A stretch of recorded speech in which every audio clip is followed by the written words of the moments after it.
안녕하세요. ESF 대전지구에서 사역하는 최병준 간사입니다. 오늘 같이 나눌 하나님의 말씀은 4월 10일 일용할 양식입니다. 오늘 말씀은 이렇게 시작합니다. 이스라엘 자손이 애굽 땅에서 나온 후 둘째 해 둘째 달 첫째 날에 여호와께서 시내 광야 회막에서 모세에게 말씀하여 이르시되, 민수기는 시내산에서부터 가나안 건너편 모압 광야에 이르기까지의 과정을 기록하고 있습니다. 우린 흔히 민수기 말씀을 딱딱하고 어렵다고 생각합니다. 실제로 성경을 읽다 보면 그런 면도 있습니다. 하지만 우리가 잊지 말아야 할 사실이 있습니다. 하나님께서 말씀하셨다는 것입니다. 오늘부터 시작되는 민수기 말씀을 묵상하는 과정에서 이 사실을 분명히 기억하십시오. 그러면 주님께서는 우리가 따라야 할 말씀, 우리에게 필요한 말씀을 때에 맞게 적절하게 들려주실 것입니다. 하나님께서는 모세에게 20세 이상으로 싸움에 나갈 만한 남자를 계수하라고 명령합니다. 광야를 지나는 과정에서 사람들을 관리하고 가나안을 정복하기 위한 하나님의 군대를 효과적으로 편성하기 위해서입니다. 이스라엘 백성들이 앞으로 전개될 수많은 전쟁에서 승리할 수 있었던 이유가 무엇입니까? 첫째는 하나님께서 그들의 편이 되셨기 때문입니다.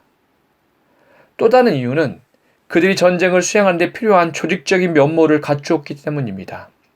주님의 공동체는 이 세상에서 하나님께서 맡기신 사명을 감당해야 하는 군대입니다. 그런데 종종 하나님께서 다 하시겠지라고 말하면서 반드시 갖추어야 될 기본적인 준비조차 소홀히 한다면 그것은 믿음이 아니라 직무유기입니다. 무질서한 군대가 승리를 장담할 수 없는 것처럼 무질서한 주님의 공동체는 영적인 전쟁에서 승리할 수 없습니다. 오늘날 주님의 공동체가 너무나 무기력한 모습을 보이는 이유가 무엇입니까?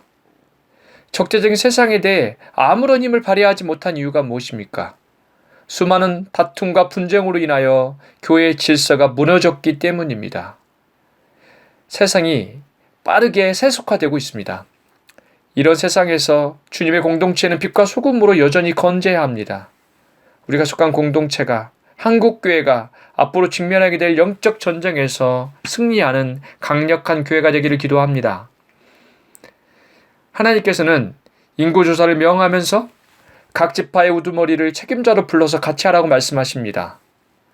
60몇 명에 이르는 이스라엘 백성 중에서 20세 이상의 싸움에 나갈 만한 자를 계수하는 것은 모세 혼자의 힘으로는 힘든 일이었습니다.